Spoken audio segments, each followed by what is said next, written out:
नमस्कार, मैं हूं आलोक जोशी और आप देख रहे हैं बिज अड्डा। और बिज अड्डा में आज फिर बात होगी अडानी की। और हुआ क्या है कि शेयर बाजार में दोनों इंडेक्स गिरे हुए हैं। निफ्टी भी लगभग आधा परसेंट डाउन है और सेंसेक्स भी करीब आधा परसेंट डाउन है। लेकिन अडानी की कंपनियां जो पिछले महीने भर से गिर रही थी, 23 दिन लगातार गिरावट उसमें दिखाई पड़ी है, 23 ट्रेडिंग सेशंस में।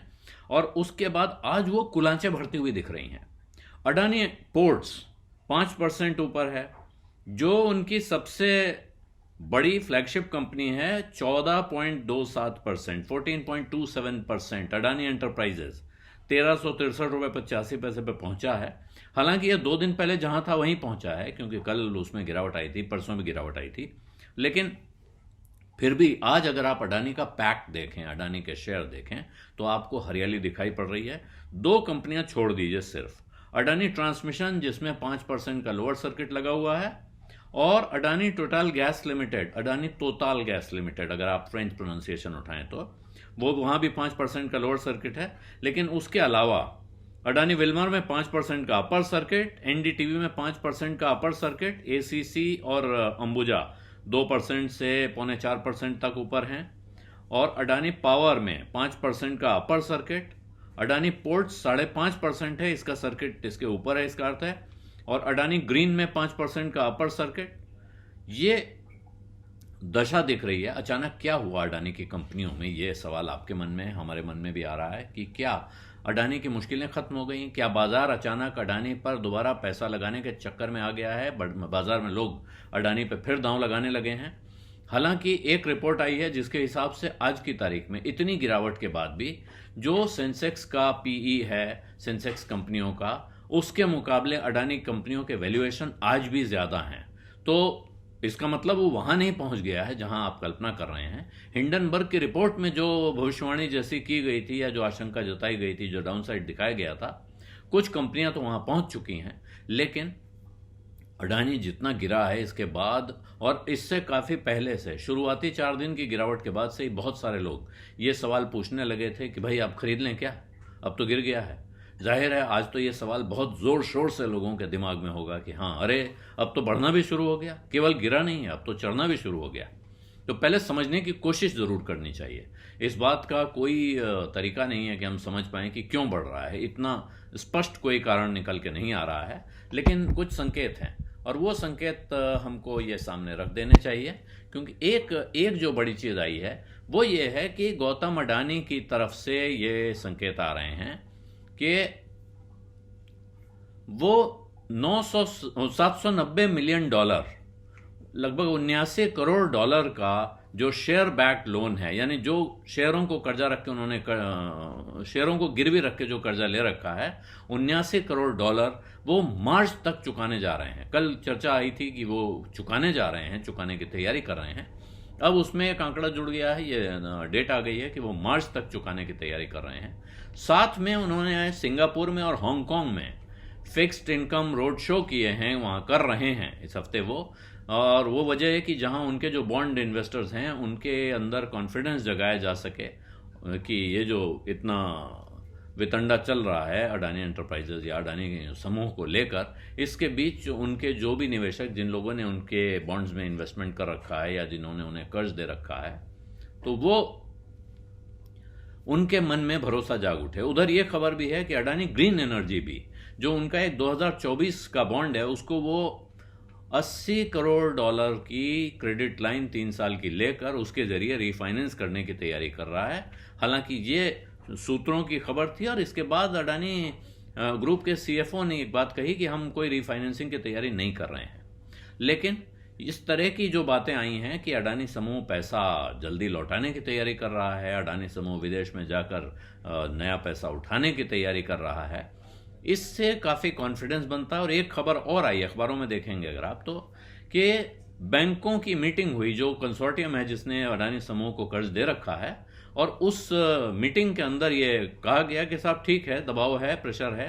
रिजर्व बैंक की तरफ से ये आई सूचना कि उसने अब सारे बैंकों से कहा है कि अब आप वीकली रिपोर्ट दीजिए, मंथली नहीं। पहले मंथली एक्सपोजर की रिपोर्ट मिलती थी, अब वो वीकली रिपोर्ट मांग रहा है। तो ये चिंता बढ़ा रहा था, लेकिन बैंकों की तरफ से कहा गया कि हाँ, हम नज़र रखे हुए हैं, लेकिन हमें अपने कर्ज के मोर्चे पर कोई ख़ास चिंता दिखाई नहीं दे रही है। एक और अच्छी खबर अगर अडानी समूह के लिए आप माने तो वो आती है अश्वत्थ दामोदरन से। अश्वत्थ दामोदरन जो वैल्यूएशन गुरु कहलाते हैं, जो वैल्यूएशन ही पढ़ाते हैं, और उन्होंने अपने ब्लॉग में फिर लिखा है, उन्होंने लिखा है कि अडानी ग्रुप के ऊपर जो कर्ज है वो दरअसल जिस कंपनी को जितना कर्ज लिए हुए होना चाहिए था उससे 3 गुना कर्ज का बोझ इसके ऊपर है। लेकिन ये दिखाता है कि कंपनी कारोबार ठीक से नहीं कर रही है, बैड बिजनेस प्रैक्टिस है, यानी सही तरीके से काम नहीं कर रहे हैं। इसको जालसाजी कहना ठीक नहीं है, जैसा हिंडनबर्ग की रिपोर्ट में कहा गया है। वो कह रहे हैं लगभग 3 गुना इनका कर्जा है, तो ओवर लेवरेज्ड है, लेकिन ये इसको बैड बिजनेस प्रैक्टिस ही कहा जा सकता है, इसको कौन नहीं कहा जा सकता है। दूसरी बात जो उन्होंने कही है कि जो कॉस्ट ऑफ कैपिटल है वो जहां तक दिख रहा है, तो वो अडानी समूह को ये कर्जा लेने से क्या कोई बड़ा फायदा हो रहा है, ये नहीं दिख रहा है इनके कारोबार में। और जो डाउनसाइड रिस्क है वो दिखाई पड़ रहा है जब तक कि ये जो कर्ज है ये कहीं से सब्सिडाइज नहीं हो रहा है, यानी सरकार कर रही हो, बैंकर्स कर रहे हो या ग्रीन बॉन्ड होल्डर्स कर रहे हो। तो अगर ऐसा नहीं है तो उनका कहना है कि साहब मेरा जो असेसमेंट है उसके हिसाब से अडानी समूह के ऊपर जो 4,13,443 मिलियन का कर्जा ज़्यादा है, जो कि उनका जो ऑप्टिमल डेट होना चाहिए, उनके ऊपर डेट होना चाहिए 1,85,309 मिलियन, यानी आप समझें 1,18,530 करोड़ का कर्ज होना चाहिए था, जिससे इतना ज़्यादा कर्ज इनका है। और ये अगर ये अपने कर्ज का बोझ कम करेंगे तो इससे न सिर्फ इनका धंधा खराब होने की आशंका कम होगी, बल्कि इनकी कॉस्ट ऑफ कैपिटल, यानी जो पैसा उठाते हैं बाजार से, उस पर जो लागत लगती है, उस पर जो इन्हें ब्याज भरना पड़ता है, वो भी कम हो जाएगा। और दूसरी बात यह है कि ये कंपनी एक फैमिली ग्रुप है, ज़्यादातर हिस्सा इसका एक परिवार के पास है, उसकी हिस्सेदारी, बड़ी हिस्सेदारी। और इसलिए जहां जब एक कंपनी पर ज़्यादा कर्जा हो तो किसी दूसरी कंपनी से उसका वजन कम किया जा सकता है, यानी जिसके पास पैसा है और जिसके पास कर्जा, जिसको कर्ज चाहिए, वो कंपनियों में आपस में इनका लेन देन संभव है। लेकिन साथ में उनका कहना है कि ये जो सारा मिला के हम हिसाब जोड़ते हैं एंटरप्राइज वैल्यू का गणित जोड़ने के बाद, तो वो इससे ये रिस्क बढ़ जाता है कि जो सारे ग्रुप पे मिल के कर्ज का बोझ है वो ज़्यादा है और उससे तकलीफ बढ़ सकती है।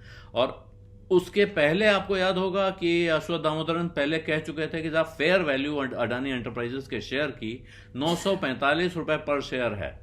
उस समय उन्होंने हिंडनबर्ग के किसी इल्ज़ाम पर उनके जालसाजी और बदनीयती के जो आरोप हैं उनको फैक्टर इन नहीं किया था, गणित में नहीं जोड़ा था।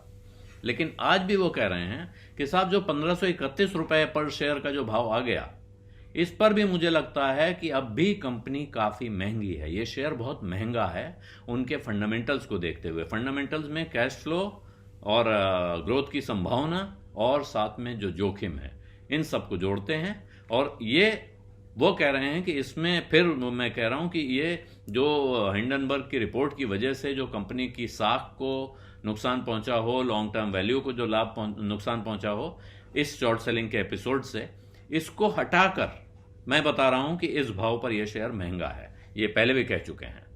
तो लगातार गिरने के बाद, लगभग 7 दिन तो लगातार गिरा है, उसके बाद आज ये लगभग 15% उछला है। और उसकी एक वजह मैंने आपको बताई कि ये जो बैंकों का कहना है कि हमने जो क्रेडिट लिमिट्स सैंक्शन की हुई हैं इस ग्रुप को, उस पर हमें कोई चिंता नहीं दिख रही है और उसको रिव्यू करने की कोई आवश्यकता नहीं दिख रही है। लेकिन ऐसे में क्या किसी निवेशक को, किसी ट्रेडर को इस वक्त, ट्रेडर्स के बारे में मैं बहुत नहीं कह सकता हूं, जो शॉर्ट टर्म इंट्राडे ट्रेडर्स होते हैं वो अपनी पोजीशन ले रहे होंगे। बड़े लोग आज दिखा रहे हैं कि देखो सुबह ले लिया होता या कल ले लिया होता तो आज देखो क्या बढ़िया माल बन गया होता। लेकिन लॉन्ग टर्म इन्वेस्टर्स के लिहाज से अगर कहें तो मेरा ख्याल है थोड़ा सा आपको और रुक के देखना होगा। जब ये रोड शोज खत्म हो जाते हैं तब आपको समझ में आएगा असली तस्वीर, क्योंकि इस वक्त अगर कंपनी कॉन्फिडेंस बिल्डिंग मेजर में लगी है तो संभव है कि उसकी वजह से भी बाजार में कंपनी के शेयरों के भाव ऊपर चढ़ रहे हों, और जिस वक्त वो ये करना बंद करेगी, ये एक्सरसाइज खत्म होगी, संभावना है, कहा जा रहा है कि मुंबई में भी ऐसा एक रोड शो होने जा रहा है या होगा। तो वहाँ जब होगा तो वहाँ सवाल जवाब भी होंगे, जाहिर है वो सवाल जवाब बाहर भी आएंगे, और तब शायद कुछ स्टेबिलिटी आने के आसार बनते हैं। जब तक वो ना हो जाए उस वक्त तक मेरा ख्याल है जल्दबाजी में ये सोच के कि अब तो सब हो गया, अब इस समय तो पैसा लगा देना चाहिए, जल्दबाजी में कूदना नहीं चाहिए। सोच समझ के करिए, सोच समझ के जो भी आदमी जो कर रहा है, आपका पैसा आपका फैसला, तो आप आज़ाद हैं। बिजर्डा में आज इतना ही, अब इजाज़त दीजिए। धन्यवाद, नमस्कार।